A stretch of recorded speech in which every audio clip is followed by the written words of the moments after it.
Jerry Temple. Today is November the 16th, I believe. Let me check my watch. 17th, Saturday.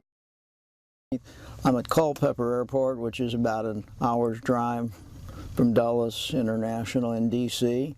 Came up here last night, seeing very special, very nice 1980 Cessna 310R. 310R has a special place in my history, personal history. When I was Cessna's West Coast rep, multi-engine rep for the company back in the late 70s, early 80s, a 310R was my company car. Now get this, I never flew an airplane that had more than 100 hours on it. Once it got to have 100 hours, we'd get rid of that old son of a gun, discount it to the dealers. And sometimes I had a Skymaster or 340, but mostly a normally aspirated, occasionally a turbo 310R. So I got great memories. I know California and Arizona from the sky real well. We're going to go through the cockpit, and I will turn on the avionics towards the end of this presentation. I don't want to turn them on now and run the battery down. The fans, cooling fans, make a lot of noise. You don't normally hear those because you got your engines running before you turn on the avionics. Before we go any further, we'll sometimes get interrupted by some airport noise. That's good airport noise. I've kind of positioned the airplane to where I'm not too far from the little FBO, really nice airport here at Culpeper. About an hour drive, as I said, from Dulles, or fly right in, as another customer is doing today to talk to me. We often do that. I'll let people know where I'm going to be seeing airplanes or doing checkouts and training, and sometimes even stay an extra day. It's worth it. We'll turn on the avionics. We'll go through the cabin. We'll do the exteriors. You're on my website, jerrytemple.net or jthtwins.com. Before we go any further, check the spec sheet. It's an equipment list. It's the dominant document to keep the hours current and equipment. I've confirmed everything today with one of the co-owners. They're airline pilots. Great guys, professional pilots. They fix everything when it needs it. No deferred maintenance. Check the technical data sheet. That's separate from the spec sheet. It's key weights, dimensions, other technical information. I'll try and find the time to write a narrative about this airplane. Under the button called Temple's Tips on my website are excellent articles over the years that I've put together, written by me and others.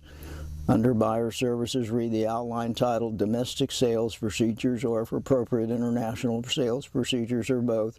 So on my website, see the photos, watch this video, obviously. Check spec sheet, check technical data sheet, read articles. We have scanned or will be scanning the logbooks on this airplane. So if appropriate, not just you're the first batter in the first inning, send me the logs. I don't do that. If appropriate, we will send you the link to the logbooks or the physical photocopy clone. We make a photocopy clone, a 3-ring binder. Mechanics love the Jerry Temple clone. They don't like looking at all this stuff on the computer. When you're doing a pre-buy in a hangar, you can have one 4-inch, 3-inch, 3-ring binder and flip pages, post-it notes, paper clips. Much better procedure. A little older, non-tech, but it really works great. So let's just get started here. Come up a little high, zoom in, flat card compass, which makes compass turns a lot easier if you wanted to do some IFR work or some compass turns. No more whiskey type compass. There's the angle of attack, has a horn and lights. Very good feature. Rosen sun visors, look right through them. Windshield's in good condition. I look at it outside and inside. There's the hot plate for the no and ice option. This airplane's certified for flight in the no and ice. We'll talk more about that. You don't see it when you're flying. Don't think your head's going to have to be cocked. It doesn't. You just don't see it after a while. Go way down on the floor. Scuff plates for your heels. Doesn't tear up the carpet as you have your heels on the floor flying the airplane. Little gold knobs, your parking brake. And behind there, kind of hard to see, is a little flap. It's right in there. There you go. That's your alternate static source. Conveniently located on the pilot's left are all the circuit breakers and switches. Those black ones you see right here, the rheostats for lighting, those rotary knobs, and all the other systems, equipment, lighting, hot plate on the windshield, boots, hot props. All your switches are conveniently located on your left. On twin Cessnas, the fuel selectors are on the floor. I'll move up there a little bit. Tip tanks and aux tanks.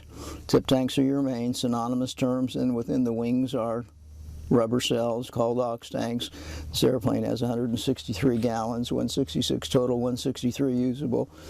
Most people bladder don't want to fly more than about 3.5 hours anyhow. I rate cockpits separate from cabins, even in the bigger airplanes. This cockpit panel's in excellent condition. I judge screws, glass, base of instruments. The Avionics shop that did these upgrades, very good. Airplanes had some good owners, chain of title through the years. Always been USA. Okay, let's just go topside. First we see the Garmin 500, great device. The backup instruments, there's a true airspeed indicator. Let me zoom in a little bit. Below that is an artificial horizon. And hiding kind of right there is a WX. Let me see if I can find it a little better for you. There we go. Storm scope, check spec sheet, I think it's a 950. Then we have a barometric altimeter behind the right horn on the left yoke. We have some switches for the door seal. It's an aftermarket product that makes the door tighter, doesn't whistle or hiss so much. Aftermarket Bob Field's aftermarket door seal.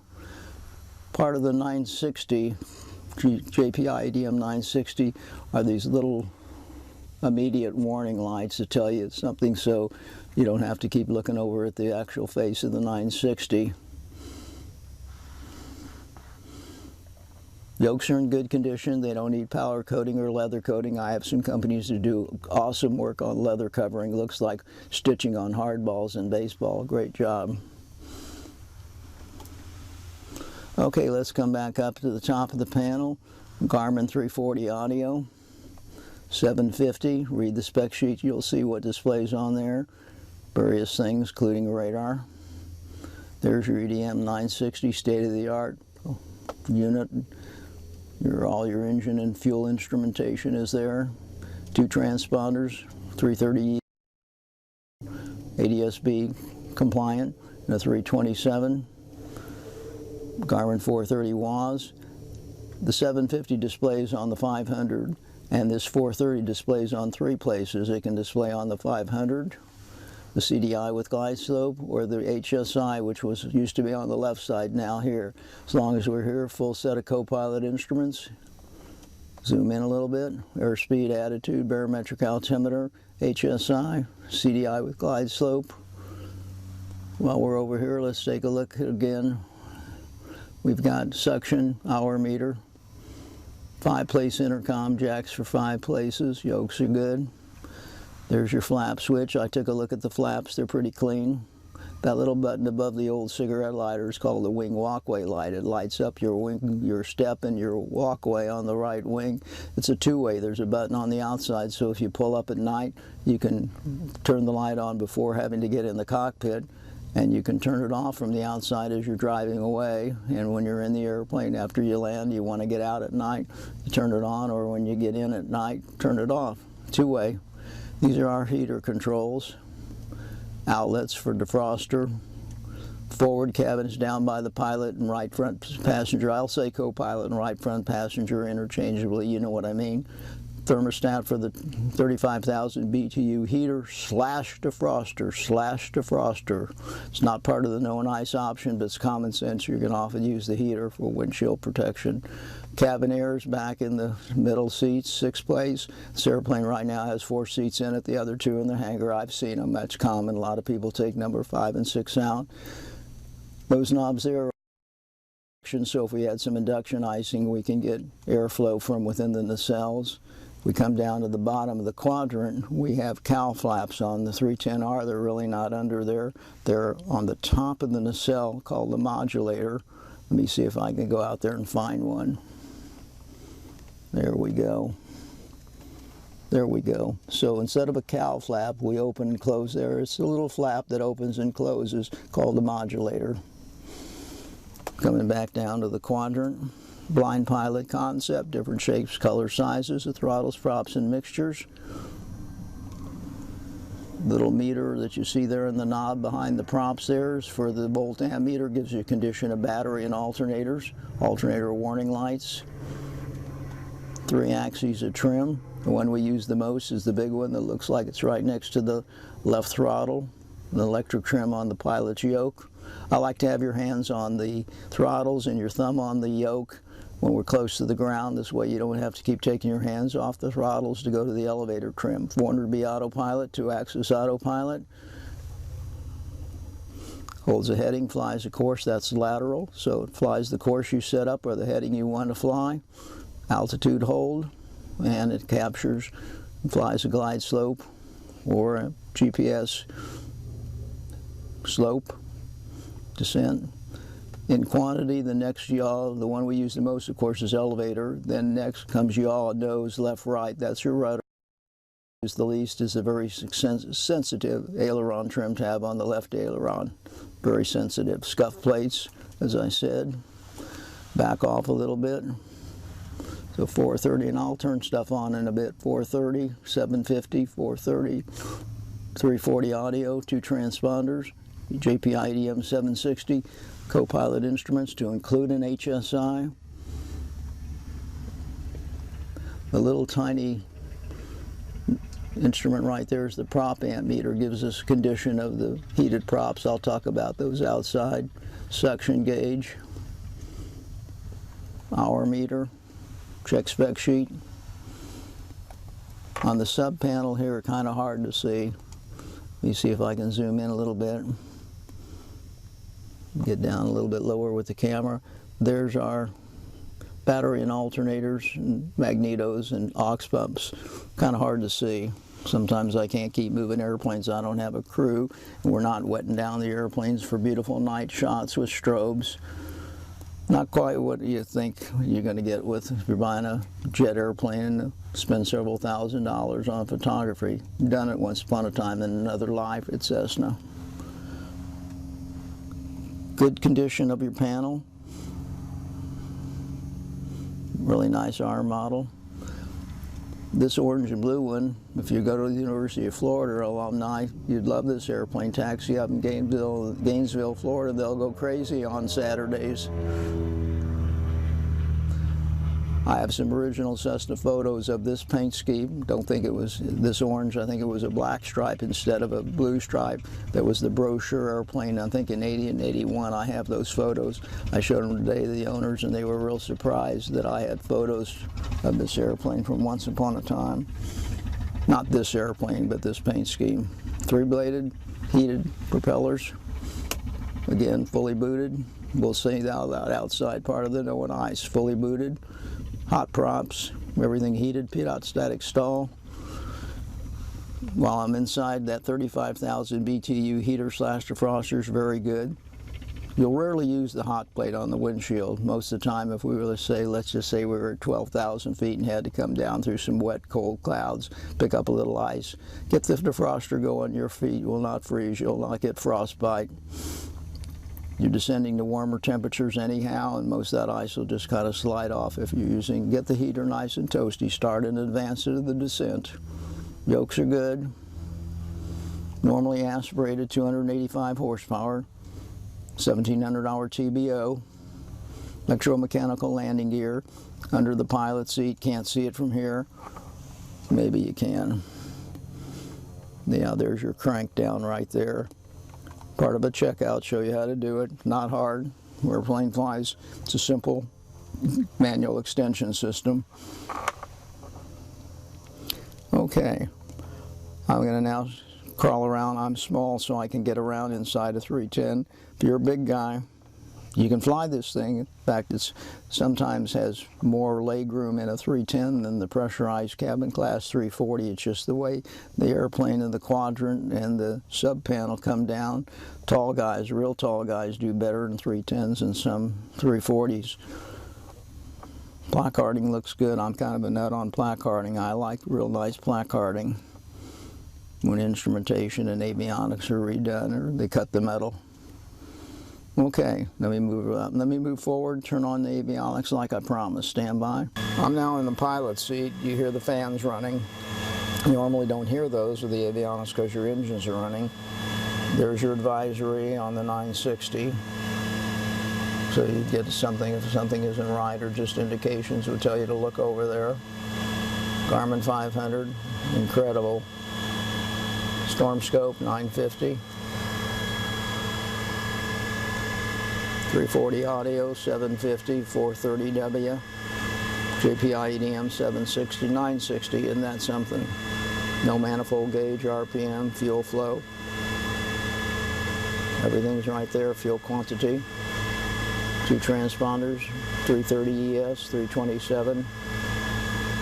Alternator lights are on as they should be. Terrain system test okay. Well, you heard her. Co-pilot instruments.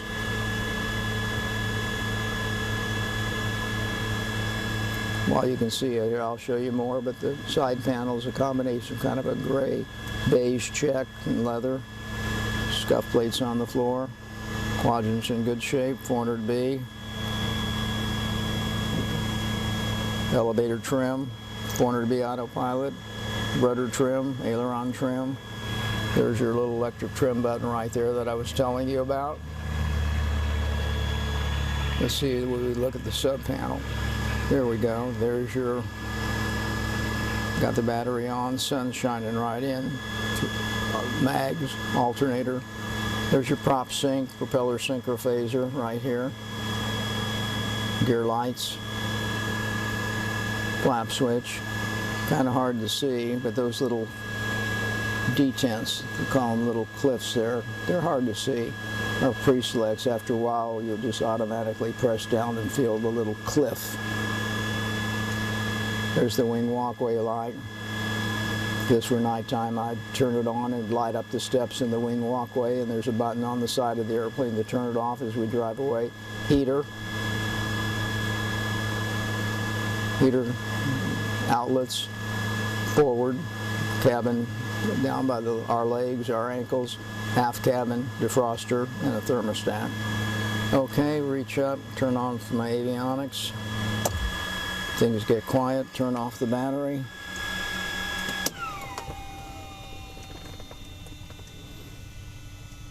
You're not going to find too many 310Rs equipped like this. Normally aspirated 310R. Okay, I'm going to get in the back seats now, show you some spacing. I'm crunched in the front seats now. I've got seat number 1 and 2, pilot 1 and 2. Full forward, that's called the hatch shelf. That's your OmniVision window. Started the R model in '75. These large side windows are called Vista windows. Not sure where the name came from. We made up all kinds of neat terms. Seat number 3 and 4 in the middle. Armrest collapse inboard. That's how someone would get into the back. Seats number 3 and 4 adjust and recline, so we can run them forward and aft, or depending on your height and depending on the position of the front seats. So if someone was real tall and had the front seat somewhat back, you could slide these middle seats further back. Armrests collapse in, headrests adjust. Visualize your family coming home Sunday night from a trip. Blankets, pillows, snug, my place intercom. Shoulder harnesses for pilot and co-pilot. Above every seat is a reading light, and we have some fresh air outlets. Let me find one. There we go, fresh air outlet. It's a WEMAX style, open and close. That's all my gear in the back. I'll move all that stuff. It's my coat. I was anticipating a storm here that we had in New York here a couple days ago. Just my stuff. With seats number 5 and 6 out, there's a huge cargo area. Just huge. Those seats are available. They have them just in the hangar. These are curtains. They might even be original. Most people kind of take them out now. The sun shields that come for these airplanes are magical. No more Velcro, no more suction cups. These just numbered, they fit in perfect for every single one of these windows. Sun shields that you buy, there's a couple companies that make them. Leather's in good condition. This seat is described as leather trim, and then the inserts, your fabric. A lot of people like that. It's not as hot, not as sweaty on a hot day. It's a strong interior. strong interior. I'm a pretty tough judge. I see a lot of airplanes. I'm going to rate this interior a good 7.5. A little bit of touch up here and there on the panel. Looks real good. Okay, I'm going to get way in the back and shoot forward. I'll try to. Only small guys can do that. I'm all the way in the back. It's like a little mini airliner. There's seat number 1, 2, 3, 4. That's the back of 4. That's the back of 5. Sun's right behind me, so it may be hard to see sometimes. Headliner's in great condition. No sags, tears, cuts. Again, fresh air for everybody and reading light for every seat. Rose and visors, they're great. Shoulder harness for crew. Great visibility for your side passengers, middle 3 and 4 looking out. We're going to go outside now and show you some of the features and summarize.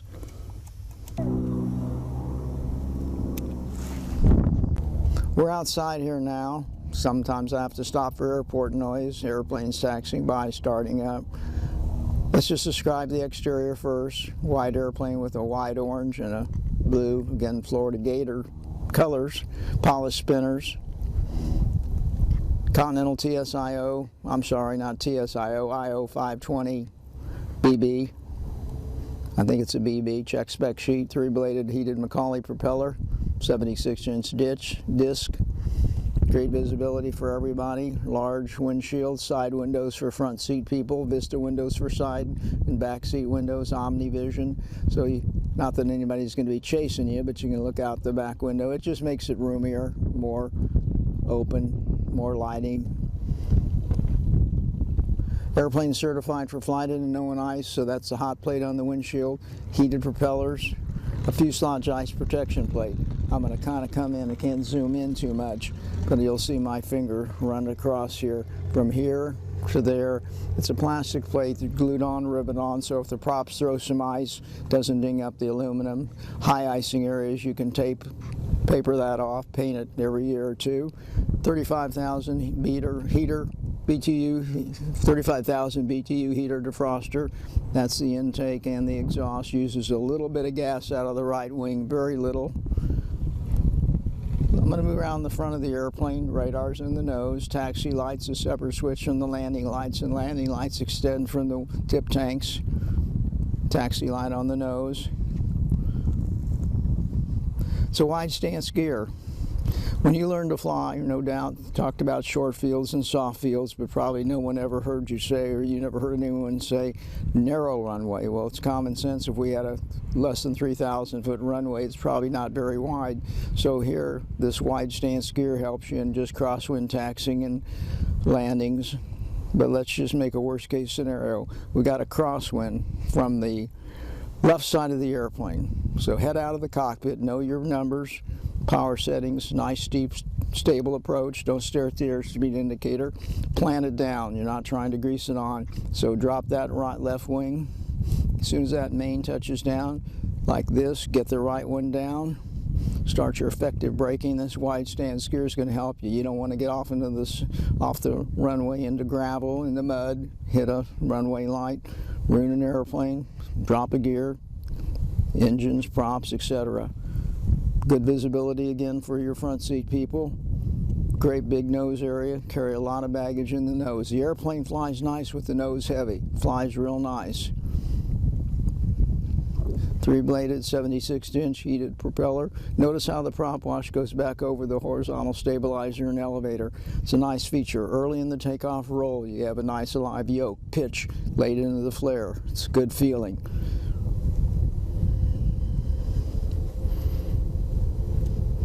Again, the boots are on the outer and the inner stub, part of the Snow and Ice package. 100 amp alternators, part of the Snow and Ice package, but you'd have them on most of these airplanes anyhow. I'll pause while this guy takes off.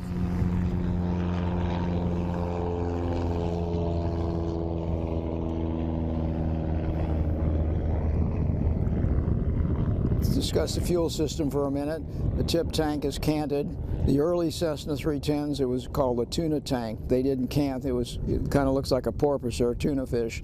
So if I had my arms outstretched in a gym holding a couple of dumbbells, my arms would get tired after a while unless you help me hold my arms out and holding these dumbbells.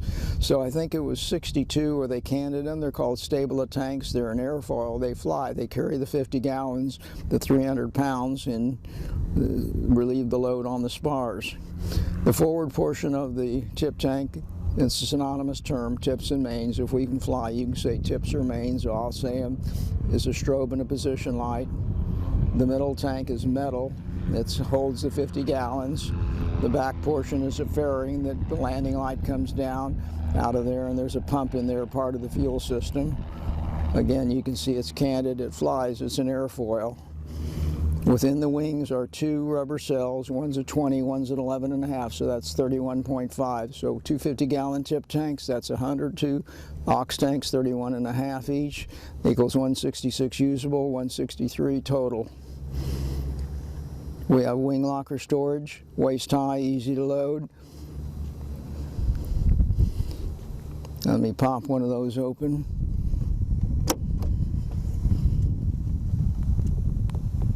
There we go, a little stiff.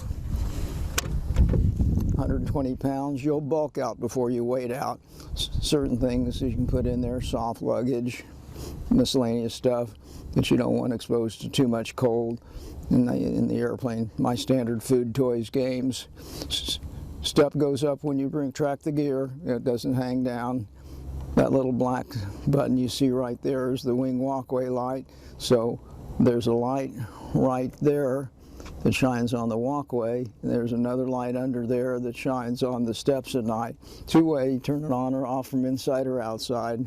Great visibility, again, Vista window, OmniVision window. Large tail. 50% of it is rudder. Big trim tab, so it's a very docile twin-on-one engine.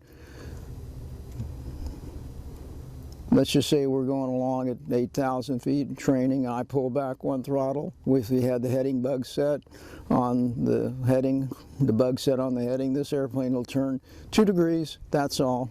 Kick the autopilot off, trim it up, very docile airplane. My style, the last half mile, 3/4 of a mile, I get rid of the trim. I like to fight it, if you will. It's not a mean word.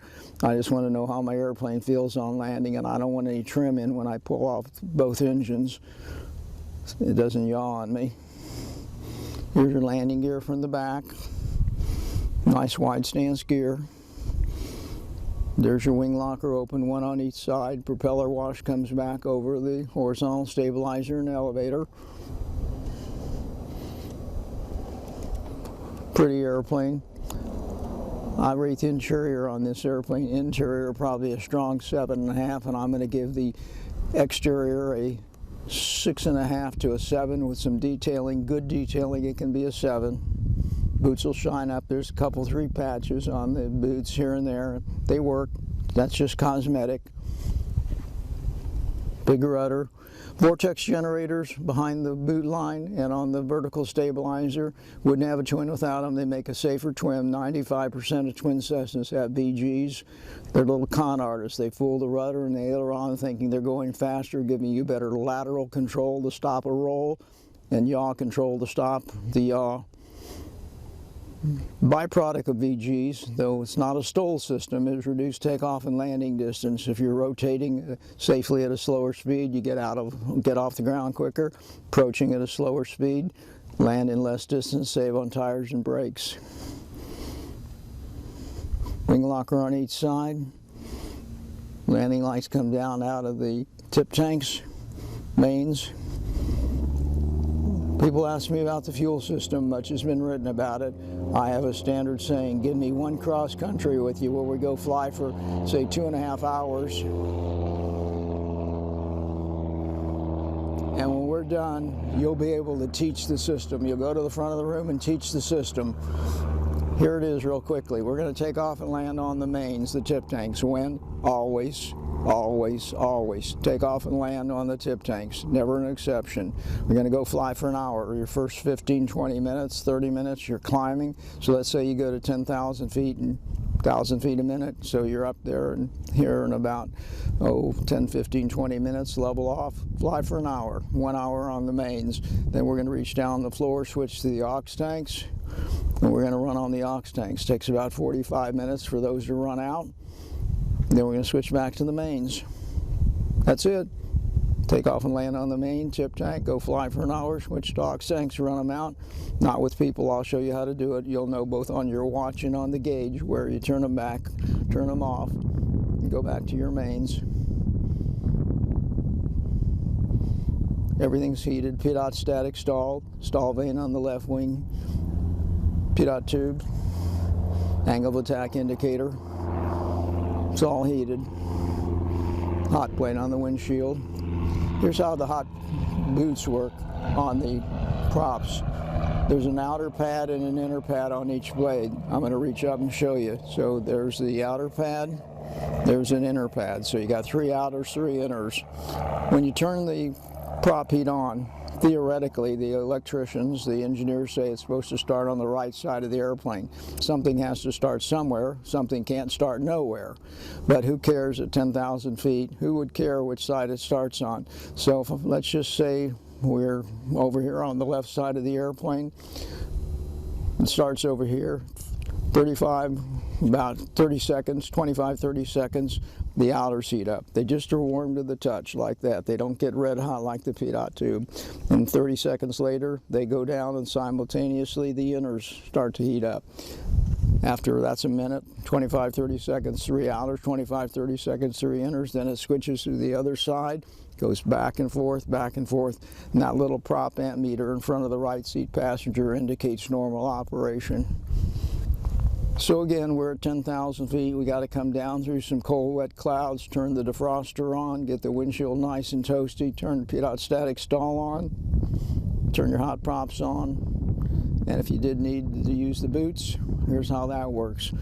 If you develop some icing, there's an ice detection light that shines on the left wing at night. First comes the tail. It lights up, inflates. You can't see the tail at night, so there's a light on the panel that says the tail is inflated. Inflates for about 10 seconds. Then they go down. Then your wing boots inflate. Then they go down. If you need to do it again, wait about 45 seconds to a minute. Let the system reset. Try it again. First would be the tail. You get a light, and then they go deflate, and then your wings inflate. If you have to keep doing it, you're in trouble. You need to get out of there in a hurry. Certified for flying in known ice does not mean go fly in known ice. Call it an escape package if you want. Let's summarize. Nice airplane, super well equipped, avionics, excellent. Check my spec sheet.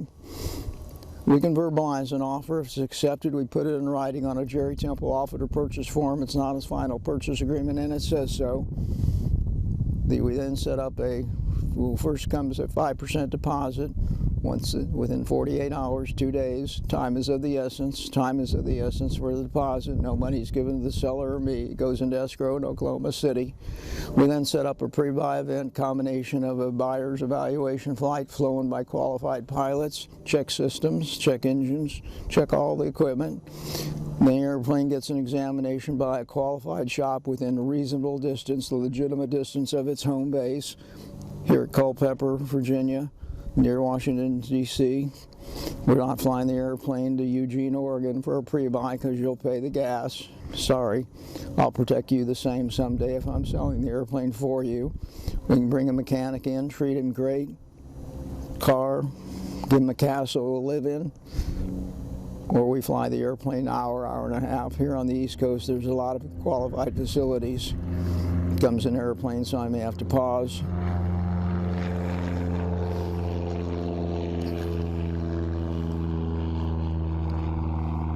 There'll always be squawks, discrepancies. My job to resolve those. I'm pretty good at it. We couldn't sell 25, 30 twin Cessnas a year. JTA is coming up on 600 twin Cessna sales over many years, starting in '95. Resolve the issues. We then close, fund, ownership changes. Let me say those magic words again. Resolve the issues, close, fund, ownership changes. No maintenance is done on this airplane until ownership changes, and that's the way you, the new buyer, want it. You want to be in command of the maintenance. You perhaps got a price concession, a reduction to address certain discrepancies, and now it's your airplane. The shop was qualified that did the inspection. You most likely will have them address post-sale maintenance and/or modifications. JTA, as it has since 1995, can support you with delivery support, pilot checkout in some cases. Hope you've enjoyed this. I enjoyed doing it. Today's Saturday, November 17, I think, 16 or 17, losing track. I'll be going back to Dallas this evening. Seeing another customer here that flew in and is bearing in a few minutes to talk about a 414. Call me. Look forward to speaking with you, answering your questions, and even more, flying with you. Thank you.